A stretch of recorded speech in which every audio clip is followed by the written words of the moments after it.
Hello, everyone. Thank you for joining us today. I have two special guests joining me, Bre and Luke from Christ the King, and they're going to share their story.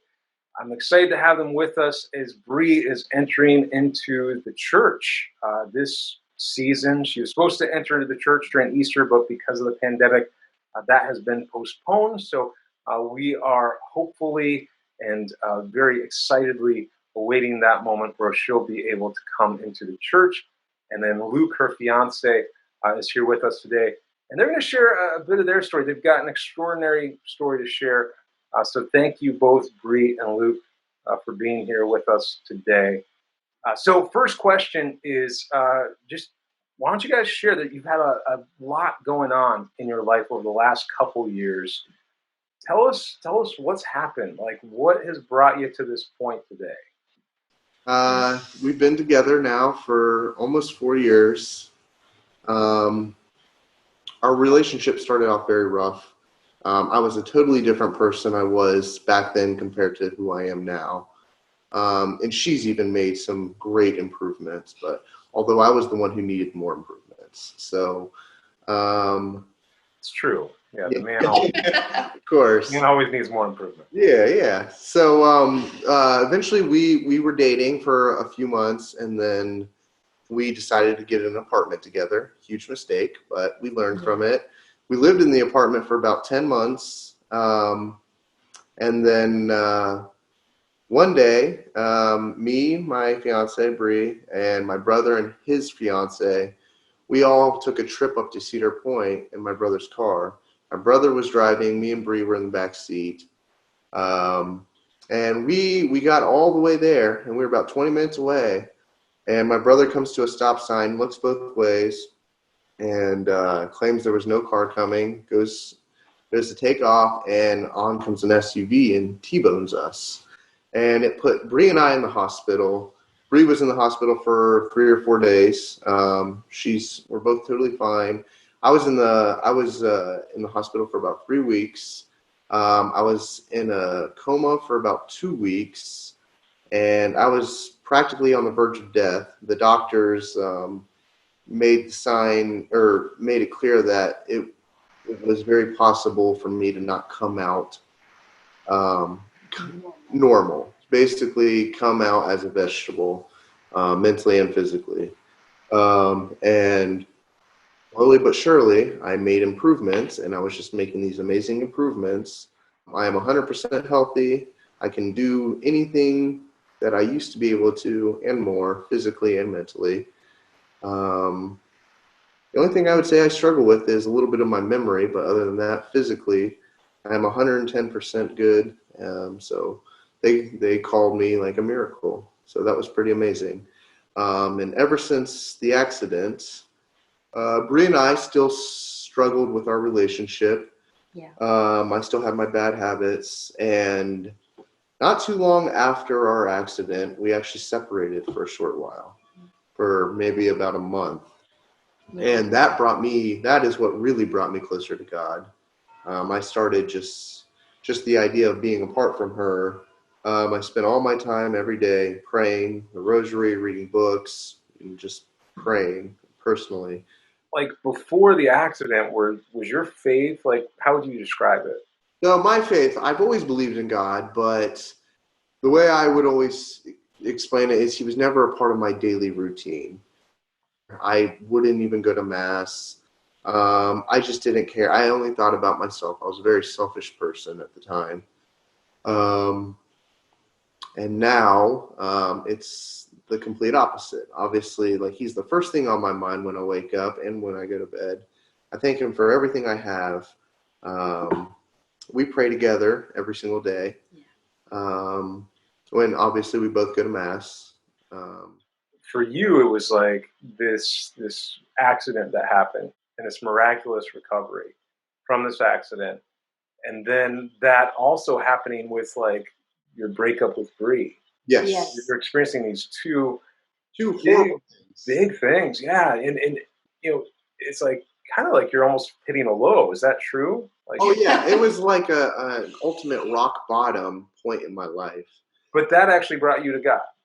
Correct. Wow. But as time went on, my realization, my clarity in life, my clarity with God, and understanding Him more and more each day just grew and grew and grew. And it just continued bringing me closer to Him. And to this day, I continue striving to be as close to Him as I possibly can. That's awesome. Yeah.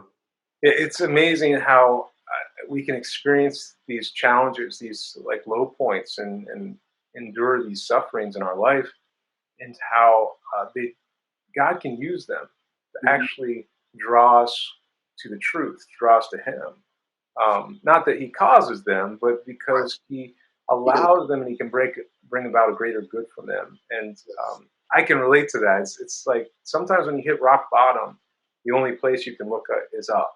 Yes, correct. Bre, would you be able to share a little bit of your background with us, your story? I grew up differently than Luke did.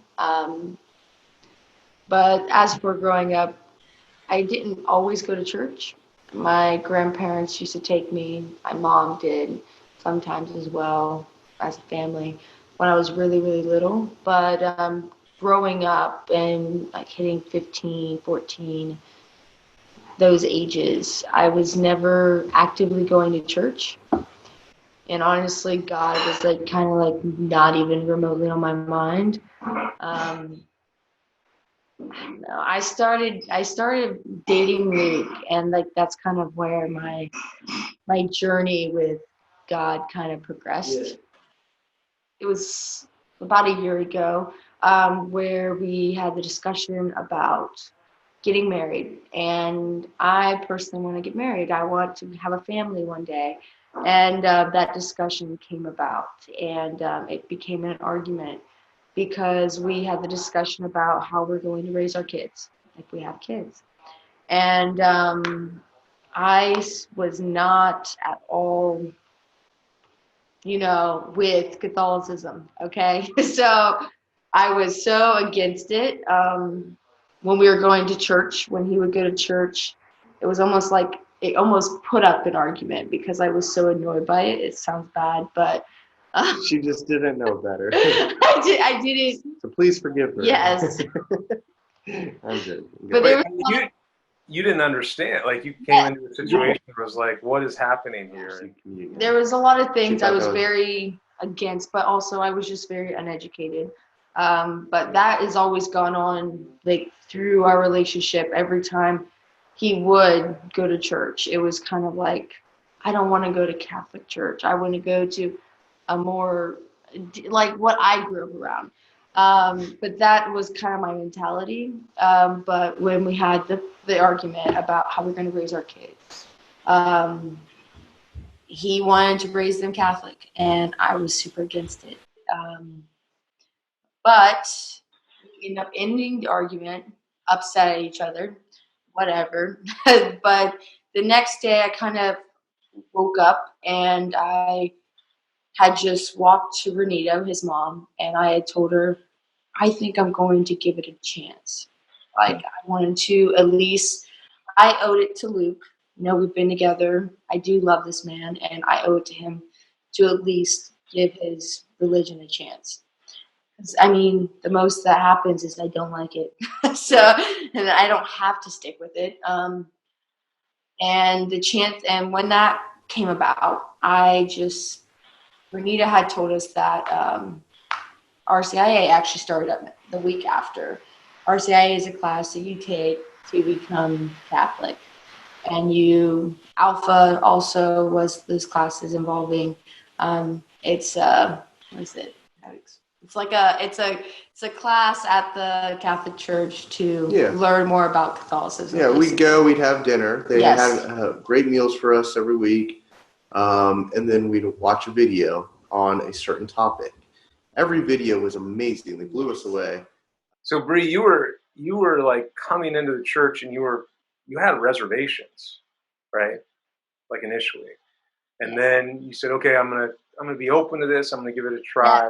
I gave it a try, and it turned out I really loved it. It actually made me happy to walk. Like when I had my first Alpha class, I I really liked it. Like, I enjoyed the atmosphere. She enjoyed the people. Yes, I enjoyed the people and being able to have the discussion about the video. I enjoyed every part of it.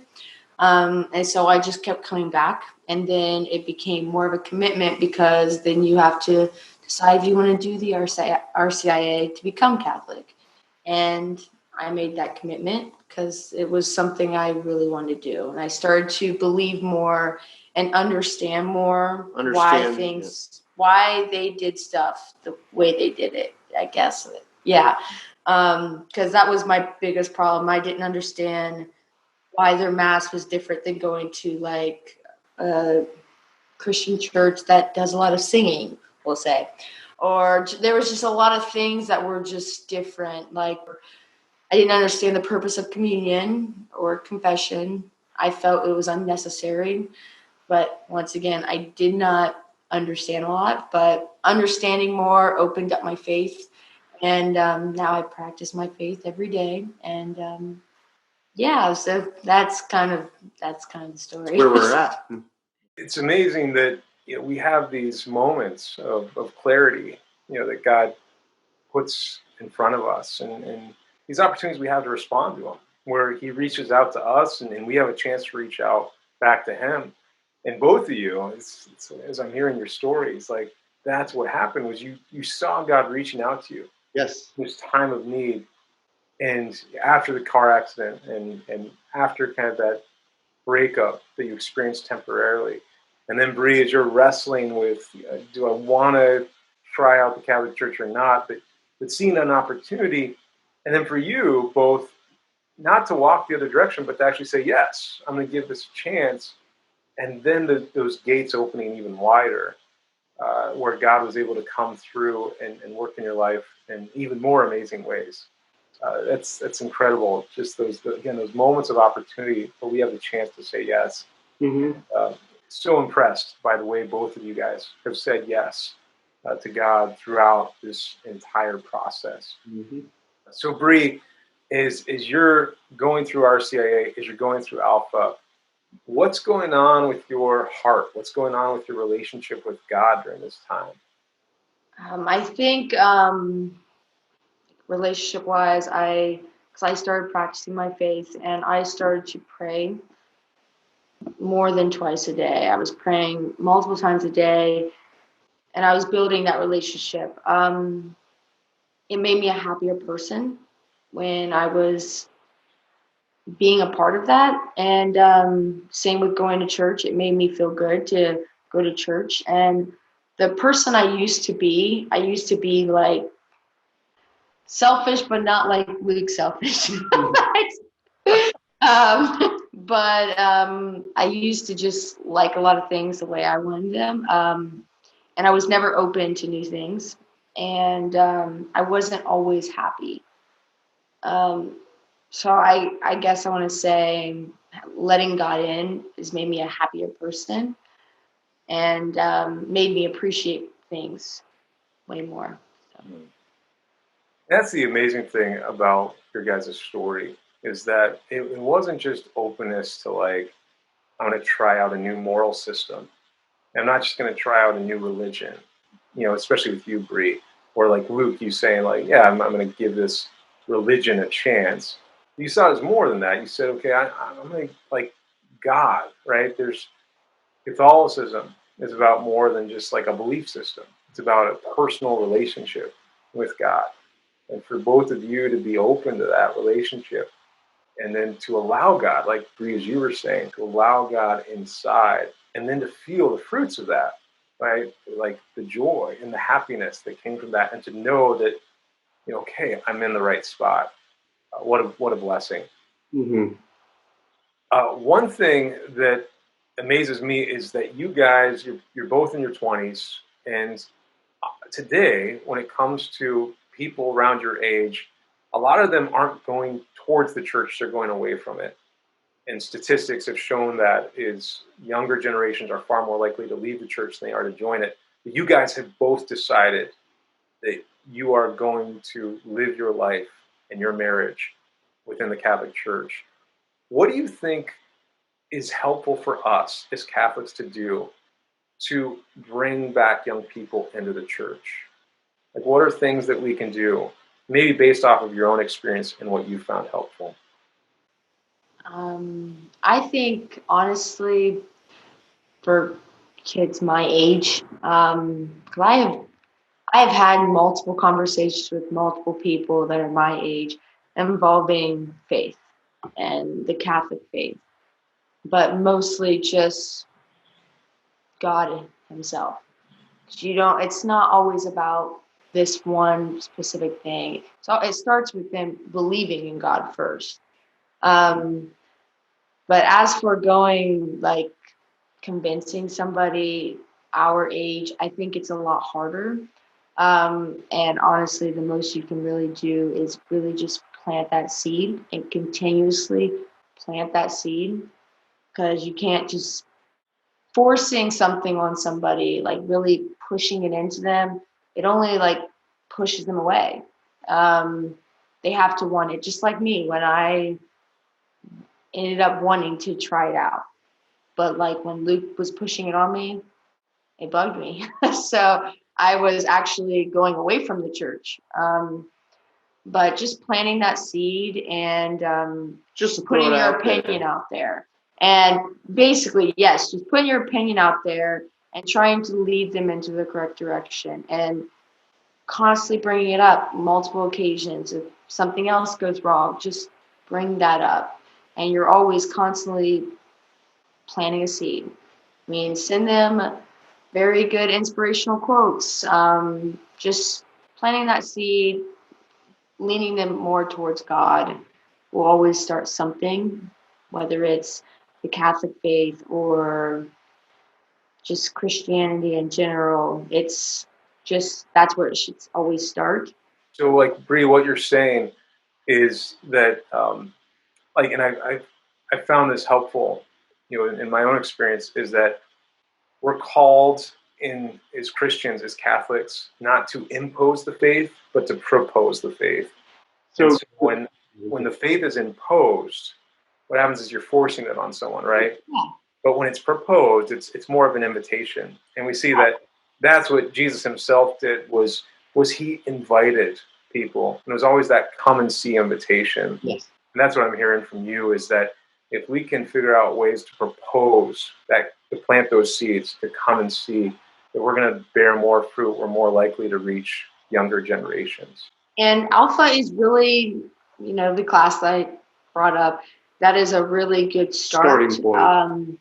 For people who are attending Alpha, to ask people to join. Like, ask your friend to tag along. It never hurts. I mean, an hour out of their day isn't going to kill them.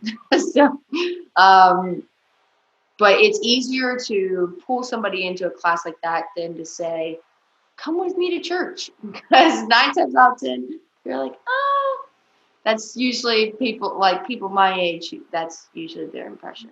I'm amazed that you pray, by yourselves, you pray as a couple, as you're engaged and you're preparing for marriage. You just brought prayer in, you brought God into all these areas of your life. And it's so true. We bring God into every corner of our life. He blesses it. And it's just, life gets so much better with Him than it does without Him. Yes, it does. Well, thank you guys again. Really appreciate it. God bless you, and looking forward to seeing what the next chapters God has in store for you guys. You and me both. Very excited.